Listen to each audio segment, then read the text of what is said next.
Hi everybody, this is Coach Allison back and we have week 47, Defy Aging. So this week we are doing a circuit, 8 exercises on the turf, and there's going to be 3 rounds, 40 seconds on and 40 seconds off. But what is going to be a little different this time around is we're going to be incorporating some pulses with our reps. And it's going to be a couple stations in which the pulses aren't relevant, and I'll explain that when we're doing the demonstrations. But for most of the exercises, the pulses are going to be for the last 10 seconds of each interval. So at the 30-second mark, those last 10 seconds to get up to the 40-second mark will be pulses. And I'll show you what that will look like for each of the relevant exercises for most of the exercises. So that'll just add a little spice, a little variety this week. And yeah, let's go through those exercises. Okay, station 1 is a dumbbell chest press. We do this one quite often. Actually, haven't done it for a while though. Placement of your hands is or your arms, I should say, is pretty important. So a lot of people take their arms straight out to the side like this, and that does put sort of a harsh angle on your shoulders. So if your elbows are going straight out to the side, you actually want to dip them down just a little bit like this. And from here, we press straight up. So everyone knows the typical rep like this. This is what we're going to do for the first 30 seconds. But the pulses for those final 10 seconds are going to look like this.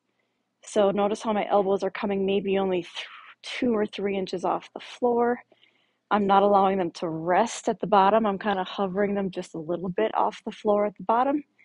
And it's important that we're not bouncing. So we're not letting the elbows bounce on the floor or anything like that. While it is, notice how I put those down too. That's important. While it is a small movement, it's also very controlled. Okay, so there's no bouncing. It's small, but it's a very controlled movement. It's just very small. Okay, that pulse is going to really fatigue those muscles at the very end.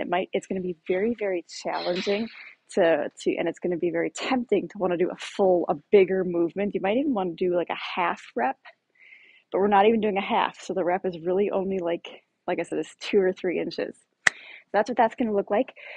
Anyone unable to get onto the floor, the coaches can wheel an incline bench into the space. So you'll be reclining back on an incline bench, and you can do that exact same exercise with your body at kind of a 45-degree angle instead of flat, and that's completely fine. Everything is the same.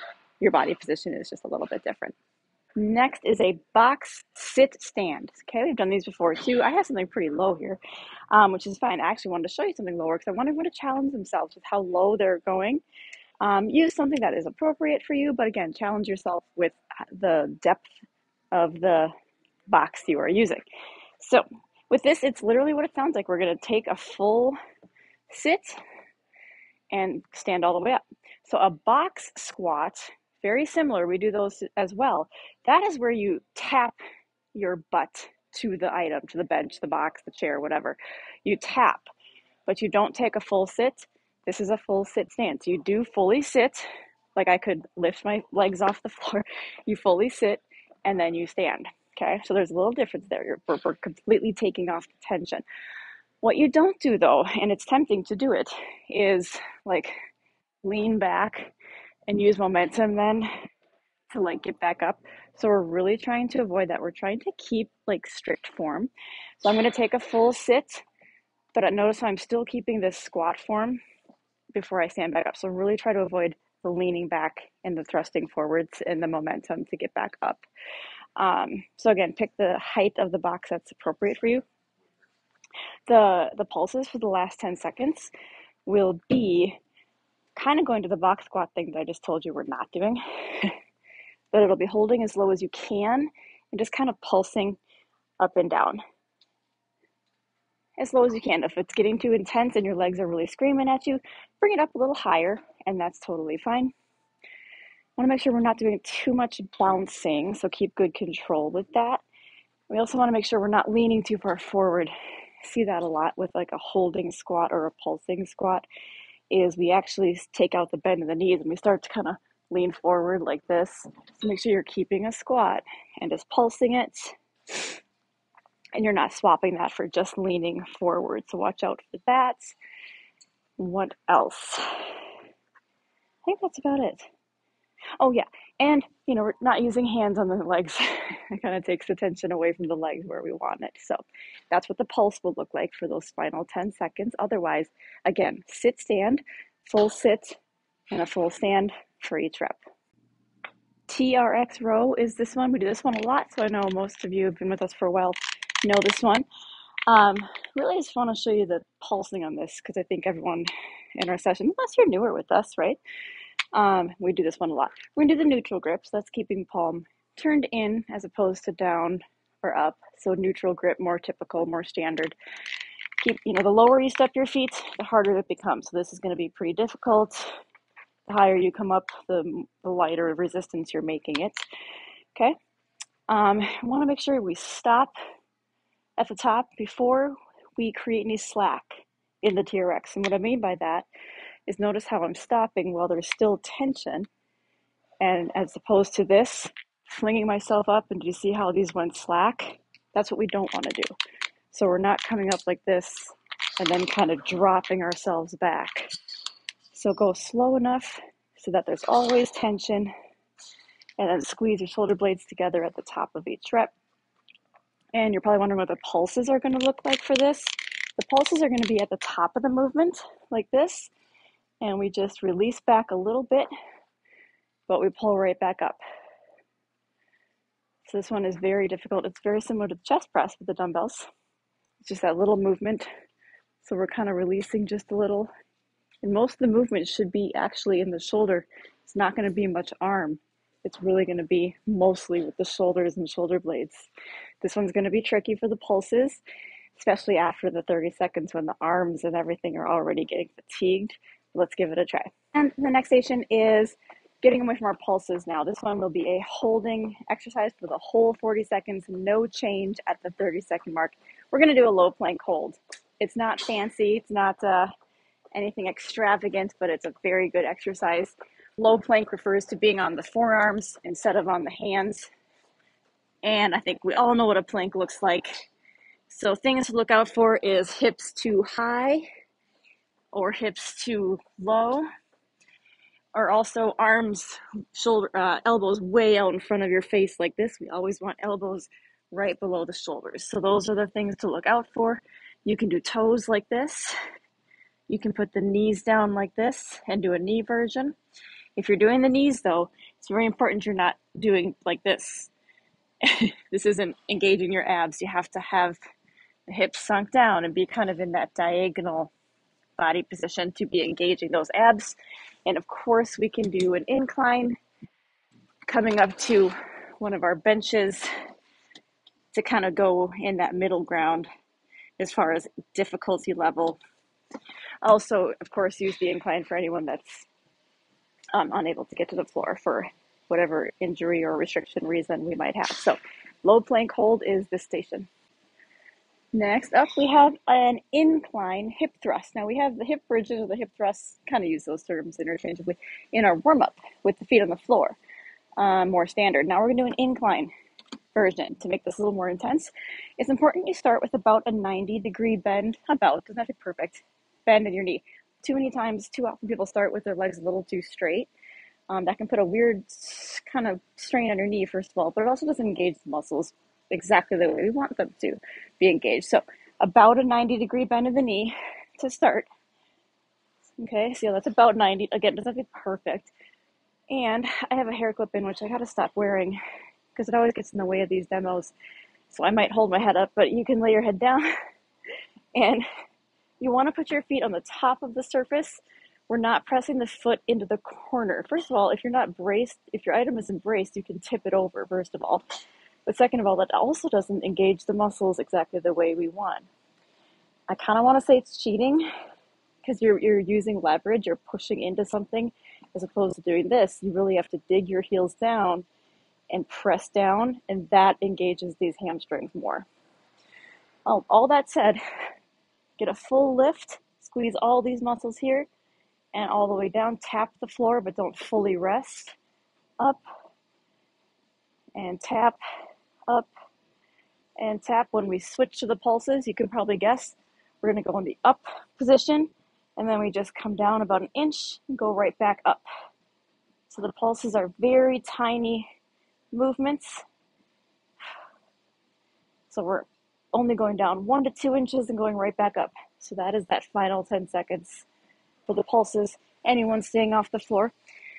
Typically, the alternative to this would be for my preference would be a deadlift, because a deadlift gets those same muscles. However, we don't want to pulse a deadlift. That's just too much lower back, especially because you have a weight.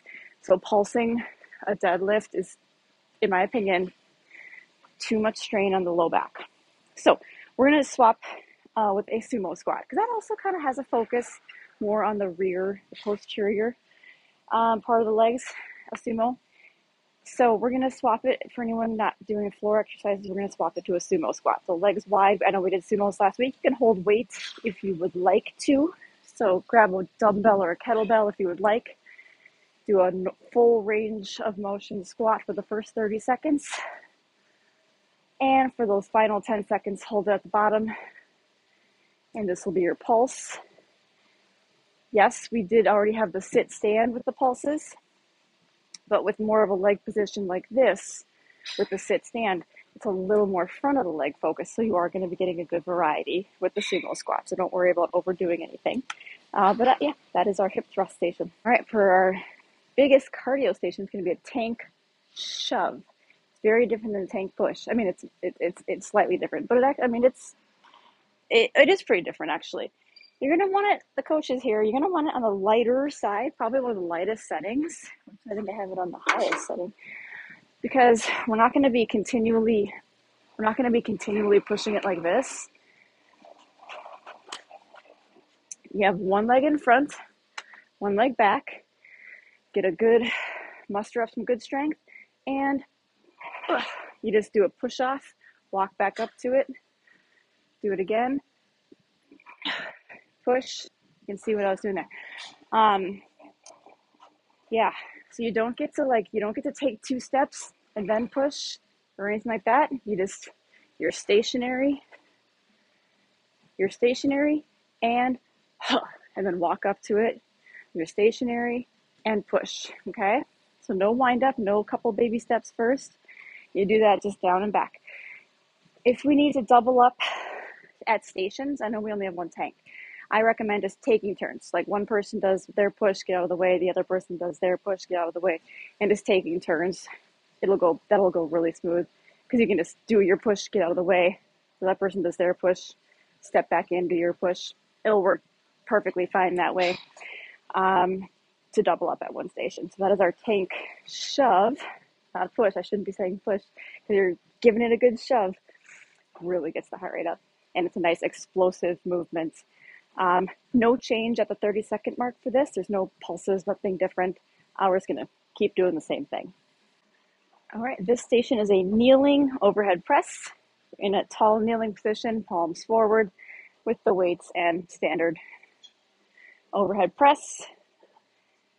Whatever speed and pace is comfortable for you, full range of motion. And then that last 10 seconds, bring them down to the starting point. And remember, starting point with a shoulder press is kind of in line with your jawbone. It's not like down here. People sometimes tend to bring the weights a little too low. So this isn't your starting point. It's up here in line with the jaw, and we kind of pulse it out. Make sure that we're not bouncing at the bottom. So we're not like bringing them down. It shouldn't feel like we're bouncing those weights. It shouldn't feel like it's pushing a lot of pressure down. Even though it's a pulse, it's very controlled. It's a tight, controlled movement, even though it's small. Ooh, that really gets a really good burn for those final little pulses there.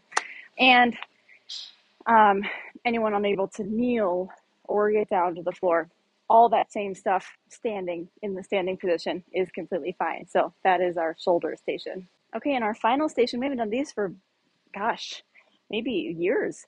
We're going to do calf raises. It's not high intensity as far as aerobic or metabolic, but it can be really high. It can be high intensity on a very isolated area that is our calves, which are down there. You can use a wall or rack for balance. I actually encourage you to, because yes, we do a lot of balance focus in Defy aging, but we don't want the balance to be a focus on this because these are calf raises, lifting and lowering your heels. If you're focused on the balance and we're all over the place like this, you're not going to be getting good focus on your calves. You're not going to be getting a good contraction in your calves because you're going to be so focused on tipping and falling and trying to balance. So let's just, if you're tipping all over the place, use a wall, use a rack. I don't care. We want you to be focusing on the balance, or sorry, on the calf raises. And when you're in the lifted position, get a pause for like 1 to 2 seconds like I'm doing. But as soon as you hit the floor with the heels, you're back up. So this is a calf raise. You probably guessed it. For the last 10 seconds, you're just going to kind of not come all the way down and just pulse. That's going to get a really good burn. And since the calf raise movement is already only like 2 or 3 inches in and of itself when you're doing it normally, the pulses are going to be a really small movement. But you'll feel it. So this is my full lifted position. Again, the pulse is just coming down maybe an inch and going right back up. Ooh, you're going to feel that. That's going to burn. So that's our calf raise. All right, and our team builder is knock it down. So your coach is going to be at one end of the turf all by themselves, and they are going to be in charge of the dumbbell. The dumbbell is going to be up on its end like this. It's up to your coach if they want to use a heavier dumbbell so it's harder to knock it over, or maybe they'll be nicer and use something lighter. It's up to them. And all of you clients are at the other end taking turns one at a time with a slam ball. And you're going to roll it, try to aim as best as you can. And your goal is to try and roll it to knock down that dumbbell. Now, that was easy because I was, 1 foot away from it. But if you're rolling it across the whole turf, and sometimes those balls aren't exactly perfectly round. So we'll see where it goes. And again, if they pick a 30-pound dumbbell, you might have to give it some good force to knock that thing down. So I'm going to leave it up to each coach how they want to do this. If they want to have 2 teams, they'll be in charge of setting, because the coach's job then is to set the dumbbell back up for the next person. Maybe 2 teams, and they're racing to see who can if every team has every person knock it down first, or just do it for 3 minutes and see, you get 1 point for knocking it down and what team has the most points. Maybe just have everyone do a turn and see how it turns out. You can leave that up to your coach, but it's going to be a lot of fun. Knock it down. That's our team builder. All right, that wraps up week 47. We are getting down there for the last few weeks of the year here. So see you back in week 48, and I hope you enjoy this workout.